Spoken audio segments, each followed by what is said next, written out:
मैं पढ़ रहा हूँ आइज़ैक एसिमोव की फाउंडेशन सीरीज़ की तीसरी किताब सेकंड फाउंडेशन। और इसमें एक सीन है जिसके बारे में मैं बात करना चाहता था। इस सीन में एक ऐसा व्यक्ति है जो लोगों के माइंड पर कंट्रोल कर सकता है। मैं कैरेक्टर्स के नाम नहीं लूँगा क्योंकि मैं नहीं चाहता कि आपके लिए सीन स्पॉइल हो जाए। उम्मीद करता हूँ कि आप लोग कभी ना कभी इन किताबों को पढ़ेंगे। पर मैं इस सीन के बारे में डिस्क्राइब करना चाहता हूँ without taking the characters name. इसमें एक कैरेक्टर है जो कि दूसरे लोगों के माइंड पे कंट्रोल करता है और उसको एक काम के लिए किसी को भेजना है। और वो 2 लोगों को भेजता है। एक जिसके माइंड पे उसका कंट्रोल है और दूसरा जिसके माइंड के ऊपर उसका कंट्रोल नहीं है। दूसरे को वो इसलिए भेजता है क्योंकि उसको एक इंडिपेंडेंट थिंकर चाहिए प्रॉब्लम को सॉल्व करने के लिए। और पहले को भेजता है क्योंकि वो इंडिपेंडेंट थिंकर पर पूरी तरह से भरोसा नहीं कर सकता।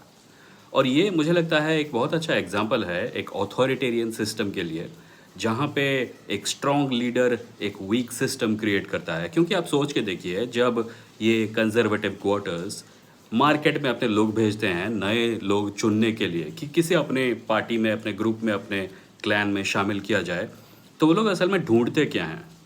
Are they looking for the smartest people? Are they looking for the most independent thinkers? Are they looking for critical thinking ability? No, they are looking for obedience. They are only looking for people who will listen to them and do what they are told. This means कि एक ऐसा system जहाँ पे एक व्यक्ति नहीं चाहता कि उससे कोई सवाल पूछे जाए, नहीं चाहता कि उसे अकाउंटेबल रखा जाए, नहीं चाहता कि उससे अकाउंटेबिलिटी डिमांड की जाए। वो हमेशा अपने रैंक्स में ऐसे लोगों को भरेगा जो कि दुम हिलाने वाले कुत्ते हैं।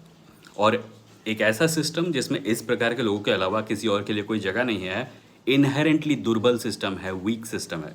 सो the strong leader, the authoritarian leader always always always creates a weak system.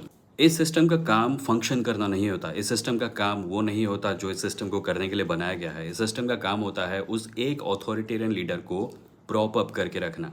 और एक ऐसा सिस्टम सोच के देखिए, एक ऐसा सिस्टम जहाँ सबसे ऊपर सबसे भारी चीज़ है और उसके नीचे जितने भी इंफ्रास्ट्रक्चर है वो सब वीक है, जिसका काम उसको होल्ड अप करना है वो वीक है। ये सिस्टम कितने दिनों तक चलेगा? ये सिस्टम्स इनएविटेबली कोलैप्स करते हैं क्योंकि ये इनएविटेबली अनसस्टेनेबल होते हैं। एक अच्छा सिस्टम, एक स्ट्रॉन्ग सिस्टम अडेप्टेबल होता है और मल्टीपल पॉइंट्स पर अपनी पावर को डिस्ट्रीब्यूट करता है। और ये सिस्टम सर्वाइव इसलिए करते हैं क्योंकि अगर एक पिलर गिर जाता है तो भी उसको खड़े रखने के लिए 5 और खड़े होते हैं। एक ऑथोरिटेरियन सिस्टम सस्टेनेबल इसलिए नहीं होता क्योंकि उसने अपनी सारी जमा पूंजी एक खंबे को स्ट्रॉन्ग करने में लगा दी होती है। और जब वो खंबा गिरता है, जो कि इनएविटेबल है, पूरा सिस्टम कोलैप्स कर जाता है।